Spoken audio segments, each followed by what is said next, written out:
ये वही इजराइल है जो ना तो आलमी अदालत की ना ही यूएनएससी की सुन रहा था और घमंड में चूर था, जो यूएनएससी के फैसले को जूते की नोक पर रख रहा था। लेकिन आज ये वही इजराइल है एक हमले से इतना डर गया है कि यूएनएससी में जाकर गिड़गिड़ा रहा है कि वो ईरान के खिलाफ फैसला ले। ईरान के हमले के खिलाफ अब इजराइल दुनिया की मदद लेना चाह रहा है और यूएनएससी में सबसे गुजारिश की है कि वो ईरान के खिलाफ कार्रवाई करे। The times of Israel news के मुताबिक यूनाइटेड नेशन सिक्योरिटी काउंसिल में इजरायली दूत ने खिसियाकर कहा कि ईरान का असली चेहरा दुनिया के सामने आ गया है। ईरान के हमले ने तमाम रेड लाइन को पार कर दिया है। इजरायली दूत ने आगे कहा कि यूएनएससी फौरन Islamic revolutionary guard corps Iran elite military outfit को दहशतगर्द तंजीम के तौर पर तस्लीम करे और ईरान पर हर मुमकिन सैंक्शंस को जल्द आयद किया जाए। इसके अलावा इजराइल पर ईरान के हमले के बाद अब अमेरिका भी बुरी तरह थर्रा गया है और बैकफुट पर आ गया है। अमेरिका ने इजराइल को ये कहते हुए अकेला छोड़ दिया कि वो इजराइल को पीछे से डिफेंड करने के लिए तैयार है, लेकिन सामने आकर हमला नहीं करेगा, क्योंकि ईरान ने अमेरिका को भी चेताया है कि अगर यूएस ने बीच में आकर हमला करने की कोशिश की तो उस पर भी हमला होगा। इसलिए अमेरिका ने साफ कर दिया है कि वो ईरान से जंग नहीं चाहता है। The times of Israel news के मुताबिक ईरान के टॉप कमांडरों ने इजराइल को खबरदार किया है कि अगर उसने ईरान के ड्रोन और मिसाइल हमलों के खिलाफ जवाबी कार्रवाई की तो उसे एक बड़े हमले का सामना करना पड़ेगा। स्टेट टीवी से बात करते हुए ईरान आर्म्ड फोर्सेस के chief of staff major general Mohammad Bagheri ने यूएस को खबरदार करते हुए कहा कि यूएस ने अगर इजरायली जवाबी कार्रवाई की हिमायत की तो इसके नतीजे में अमेरिकी अड्डों को निशाना बनाया जाएगा। यूनाइटेड नेशंस में ईरानी मिशन ने कहा कि अगर इजरायली हुकूमत ने एक और गलती की तो ईरान का रद्द-ए-अमल काफी ज्यादा सख्त होगा। अमेरिका इस तनाज़े से जितना दूर रहे उतना बेहतर है। ईरान के इस रद्द-ए-अमल के बाद अमेरिका बुरी तरह घबरा गया और उसने फौरन अपने पांव पसारते हुए ये कह डाला कि वो ईरान के साथ किसी भी किस्म के तनाज़े में नहीं पड़ना चाहता है। न्यूज वेबसाइट द गार्जियन के मुताबिक गुज़िश्ता इतवार के रोज संडे पॉलिटिकल टॉक शो में बात करते हुए जो बाइडेन से नेशनल सिक्योरिटी काउंसिल के तर्जुमान जॉन किर्बी ने कहा, अमेरिका इजराइल को डिफेंड करता रहेगा लेकिन वो किसी भी किस्म के इलाकाई तनाज़े में हिस्सा नहीं लेगा। उधर इजराइल पर ईरान के पहले डायरेक्ट हमले के बाद से इजरायली आवाम और नेतन्याहू के बीच डर का माहौल पैदा हो गया है। उन्हें अब डर सताना शुरू हो गया है कि एक बड़ी जंग उनके सर पर आ चुकी है। ईरान के ड्रोन और मिसाइल हमलों के बाद से लोग बुरी तरह डर गए हैं। कोई नहीं सोच सकता था कि मिडिल ईस्ट का सुपर पावर ईरान इजराइल पर सीधा हमला कर सकता है। ये देख अमेरिका की भी हालत खराब हो गई है और इजराइल भी जवाबी कार्रवाई करने से कतरा रहा है। एक अकेला मुस्लिम ममालिक ईरान जहां इजराइल को घुटनों पे ले आया, तो वहीं कुछ ऐसे भी मुस्लिम ममालिक हैं जिन्होंने इजराइल के जुल्मों के खिलाफ ईरान की हिमायत करने की बजाय इजराइल का साथ दिया। खबर मिली है कि ईरान के जरिए इजराइल पर हमला करने के दौरान दो मुस्लिम मुल्कों ने खुलकर इजराइल की हिमायत की है। इजराइल के पड़ोसी मुल्क जॉर्डन ने ईरानी मिसाइलों को रोकने के लिए काफी अहम किरदार अदा किया है, जिसमें खित्ते के दूसरे बड़े मुल्क सऊदी अरब ने भी जॉर्डन का साथ दिया। जॉर्डन के जेट विमानों ने इजराइल की तरफ जाने वाले दर्जनों ईरानी ड्रोन्स को मार गिराया।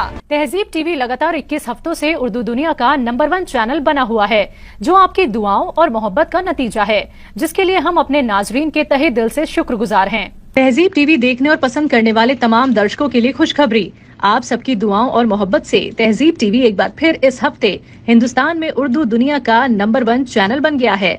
इस हफ्ते की बार्क रिपोर्ट्स के मुताबिक तहजीब टीवी ने HSM, GRP और सबसे ज्यादा वक्त तक देखे जाने वाले चैनल की रेस में बड़े बड़े उर्दू चैनल को पीछे कर दिया है। लगातार कई महीनों से अब तक तहजीब टीवी उर्दू चैनल में सबसे ज्यादा वक्त तक देखा जाने वाला चैनल तो था ही, लेकिन एक बार फिर से इस हफ्ते GRP में भी पहले पायदान पर आ पहुंचा। हमारे दर्शकों की मुसलसल जोड़ी और बेपनाह मोहब्बत का ही ये नतीजा है कि आज तहजीब टीवी उर्दू दुनिया का नंबर 1 चैनल बन गया है और इसके लिए हम अपने तमाम नाजरीन का तहे दिल से शुक्रिया अदा करते हैं। उत्तर प्रदेश के मेरठ में ईद के मौके पर सड़क पर अदा की गई नमाज के मामले में पुलिस ने 200 लोगों के खिलाफ मामला दर्ज किया है। मीडिया रिपोर्ट से मिली जानकारी के मुताबिक बीते जुमेरात को ईदगाह में नमाजियों की तादाद पूरी होने पर लोगों ने सड़क पर बैठकर नमाज अदा की। शाही ईदगाह में सड़क पर नमाज पढ़ने से रोकने पर नमाजी और पुलिस के बीच नोकझोंक भी हुई थी। वहीं वाकये के अगले दिन रेलवे रोड पुलिस स्टेशन में तैनात सब इंस्पेक्टर योगेश कुमार की शिकायत की बुनियाद पर 100 से 200 नामालूम लोगों के खिलाफ मामला दर्ज किया गया। पुलिस को दी गई तहरीर में कहा गया कि पुलिस की तरफ से मना किए जाने के बाद भी नामालूम नमाजियों ने सड़क पर नमाज अदा की, जिससे सड़क पर ट्रैफिक ज्यादा हो गया। वहीं पुलिस ने इस मामले में दफा 173, 186, 188, 283 और 341 में मामला दर्ज किया है। लोकसभा इलेक्शन की तारीखें जैसे जैसे करीब आती जा रही हैं, वैसे वैसे घमासान अब और तीखा होता जा रहा है। राजधानी भोपाल वाकई एक मस्जिद में हर हर मोदी, घर घर मोदी के नारे गूंज उठे। वहीं बोहरा बिरादरी ने मस्जिद में वजीर आजम नरेंद्र मोदी के पोस्टर भी लहराए। भोपाल वाकई अलीगंज हैदरी मस्जिद में वजीर आजम नरेंद्र मोदी के नारे गूंजे। आपको बता दें, बोहरा बिरादरी ने मस्जिद के अंदर वजीर आजम नरेंद्र मोदी के पोस्टर भी लगाए और साथ ही 400 पार का भी नारा लगाया गया। आमिर जौहर ने कहा कि हमारे वजीर आलम की हम बेहद कद्र करते हैं, उनसे हमारे घर जैसे रिश्ते हैं, अल्लाह करे उन्हें कामयाबी मिले। एक तरफ जहां मथुरा के श्री कृष्ण जन्मभूमि शाही ईदगाह मस्जिद के सर्वे पर रोक आगे भी जारी रहेगी, क्योंकि सुप्रीम कोर्ट ने शाही ईदगाह मस्जिद में कमिश्नर सर्वे पर उबूरी पाबंदी को आगे बढ़ा दिया है। वहीं दूसरी तरफ इस मामले में मुस्लिम फरीक को सुप्रीम कोर्ट से बड़ा झटका लगा है। दरअसल इस केस से जुड़े सभी मामलों की इलाहाबाद हाईकोर्ट में एक साथ सुनवाई के फैसले को चैलेंज करने वाली अर्जी पर सुप्रीम कोर्ट ने राहत देने से इनकार कर दिया है। आपको बता दें, जमीन तनाजे से जुड़े मामले में सभी दरख्वास्त को हाईकोर्ट में सुनवाई के लिए ट्रांसफर करने के फैसले के खिलाफ मुस्लिम फरीक सुप्रीम कोर्ट पहुंचा था। इलाहाबाद हाईकोर्ट ने श्री कृष्ण जन्मभूमि तनाजा मामले में निचली अदालत में चल रहे 15 मामलों को सुनवाई के लिए खुद ट्रांसफर कर लिया था। हाईकोर्ट के इस फैसले को मुस्लिम फरीक की तरफ से चैलेंज दिया गया।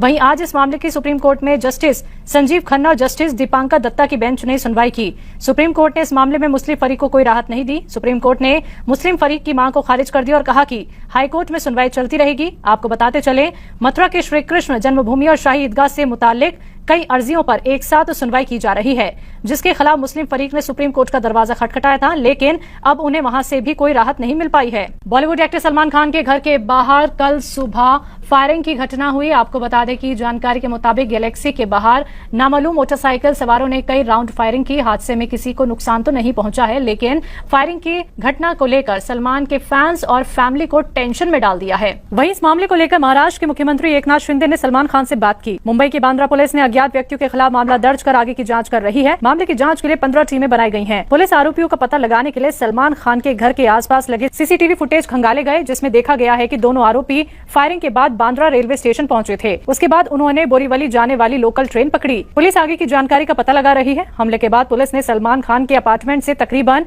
1 किलोमीटर दूर वो बाइक भी बरामद कर ली है, जिसके बारे में शक है कि आरोपियों ने इसका इस्तेमाल किया। बहरहाल मुंबई पुलिस आगे की जांच में जुटी हुई है। बाहुबली माफिया अतीक अहमद के बड़े बेटे उमर अहमद और उसके छोटे भाई अली अहमद की पुलिस ने हिस्ट्री शीट खोल दी है। कई मुकदमों में मुलजिम होने की वजह से पुलिस ने माफिया अतीक के जेल में बंद दोनों बेटों की निगरानी बढ़ाने के लिए उन्हें हिस्ट्री शीट करार देते हुए उनकी हिस्ट्री शीट खोल दी है।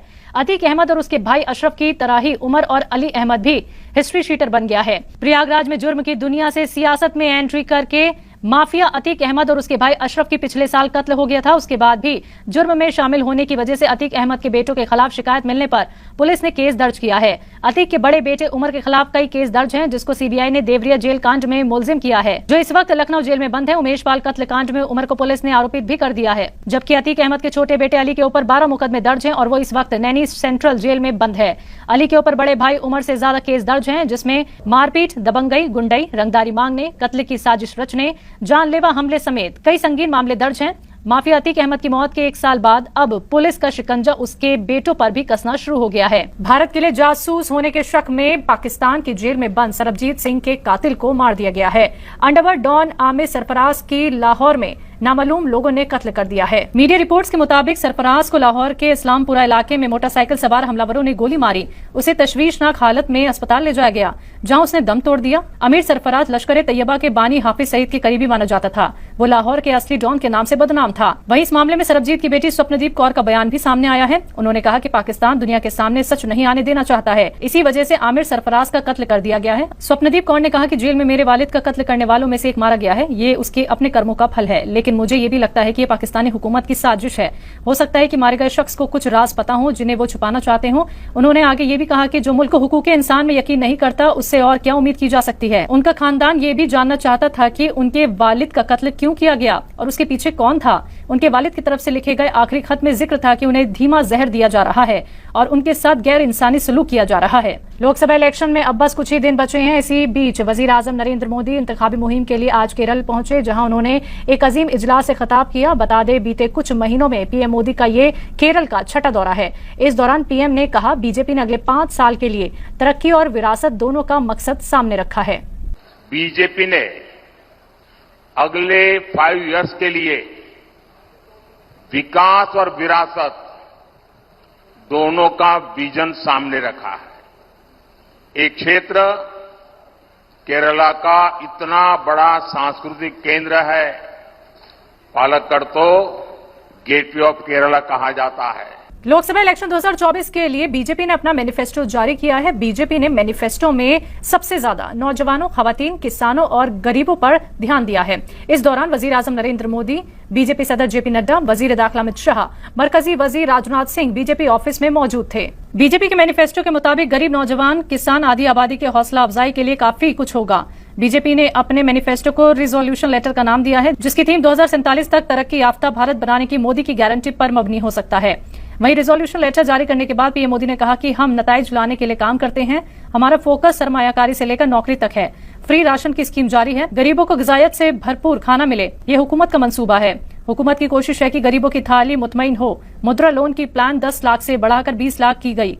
वहीं 5 लाख तक मुफ्त इलाज जारी रहेगा। आयुष्मान के दायरे में ट्रांसजेंडर आएंगे। छोटे कस्बों में स्वनिधि योजना का तोसी होगा। 5 साल में खवातीन की ताकत की हिस्सेदारी बढ़ेगी। Congress member of parliament Rahul Gandhi एक बार फिर केरल की वायनाड लोकसभा सीट से इंतखाबी मैदान में हैं। आज उन्होंने वायनाड में एक बड़ा रोड शो किया। इस दौरान आवाम से खिताब करते हुए उन्होंने राष्ट्रीय स्वयंसेवक संघ और बीजेपी पर शदीद हमला किया। राहुल का रोड शो वायनाड के सुल्तान बथेरी में हुआ। राहुल एक कार की खुली छत पर बैठकर आवाम का इस्तकबाल करते नजर आए। वहीं रोड शो के दौरान ही राहुल गांधी ने कहा कि ये सोच लोगों की तौहीन है कि भारत में सिर्फ एक ही लीडर होना चाहिए। उन्होंने कहा कि हमें अंग्रेजों से आजादी सिर्फ आरएसएस के नजरिए की कोलोनाइजेशन बनने के लिए नहीं मिली। उन्होंने कहा कि कांग्रेस भारतीय की बात सुनना चाहती है, उनकी अकायद, जुबान, मजहब, सकाफत से प्यार और उनका एहतराम करना चाहती है। आज के वक्त में बड़ी लड़ाई आरएसएस के नजरिए के खिलाफ है। बीजेपी के लोग और पीएम कहते हैं कि एक मुल्क, एक लोग, एक जुबान, एक लीडर। राहुल गांधी ने आगे ये भी कहा कि जुबान कोई ऐसी चीज नहीं है जिसे किसी के ऊपर थोपा जाए। जुबान वो चीज है जो कि शख्स के अंदर से, शख्स के दिल से निकलती है। केरल के किसी एक शख्स से ये कहना कि आपकी जुबान हिंदी से कमतर है, ये बात केरल के लोगों का एहतराम है। ये नजरिया कि भारत में सिर्फ एक ही लीडर होना चाहिए, हर एक नौजवान भारतीय शख्स का एहतराम है। आपको बता दें, राहुल गांधी वायनाड से फिर से इंतखाबी मैदान में अपनी किस्मत आजमा रहे हैं। राहुल लोकसभा इलेक्शन की तारीख के ऐलान के बाद दूसरी बार इंतखाबी इलाका पहुंचे। दिल्ली शराब घोटाला मामले में जेल में बंद दिल्ली के सीएम अरविंद केजरीवाल को सुप्रीम कोर्ट ने फौरन राहत देने से इनकार करते हुए इस मामले में ईडी ने नोटिस जारी कर 24 अप्रैल तक जवाब देने की हिदायत दी है। आपको बता दें, कोर्ट अब इस मामले पर 29 अप्रैल को सुनवाई करेगी। बता दें, अरविंद केजरीवाल की स्पेशल लीव पिटीशन दरख्वास्त पर सुनवाई करते हुए सुप्रीम कोर्ट ने ईडी को नोटिस जारी किया है। इसके साथ ही कोर्ट ने जांच एजेंसी से केजरीवाल की गिरफ्तारी पर 24 अप्रैल या उससे पहले अपना जवाब दाखिल करने की हिदायत दी है। बता दें, सुप्रीम कोर्ट में जस्टिस संजीव खन्ना और जस्टिस दीपांकर दत्ता की पीठ ने केजरीवाल की अर्जी पर सुनवाई करते हुए जांच एजेंसी ईडी को नोटिस जारी किया और वहीं ईडी के जवाब के बाद 27 अप्रैल तक केजरीवाल को कोर्ट के सामने अपना रिजाइंडर देना होगा। आपको बता दें, सुप्रीम कोर्ट में अरविंद केजरीवाल की तरफ से पेश हुए सीनियर वकील अभिषेक मनु सिंघवी ने दावा किया है कि केजरीवाल को लोकसभा इलेक्शन में तशहीर से रोकने के लिए गिरफ्तार किया गया है। उन्होंने मामले की अगली सुनवाई जल्दी कराने की मांग की। इस पर कोर्ट ने कहा कि सुनवाई 29 अप्रैल से पहले नहीं की जा सकती। आपको बताते चले, लोकसभा इलेक्शन से पहले केजरीवाल को बड़ा झटका देते हुए दिल्ली हाईकोर्ट ने उनकी अर्जी खारिज कर दी थी और राहत देने से इनकार कर दिया था, जिसके बाद केजरीवाल ने सुप्रीम कोर्ट का दरवाजा खटखटाया था। दिल्ली की राउज एवेन्यू कोर्ट ने बीआरएस लीडर के कविता को 23 अप्रैल तक अदालती हिरासत में भेज दिया है।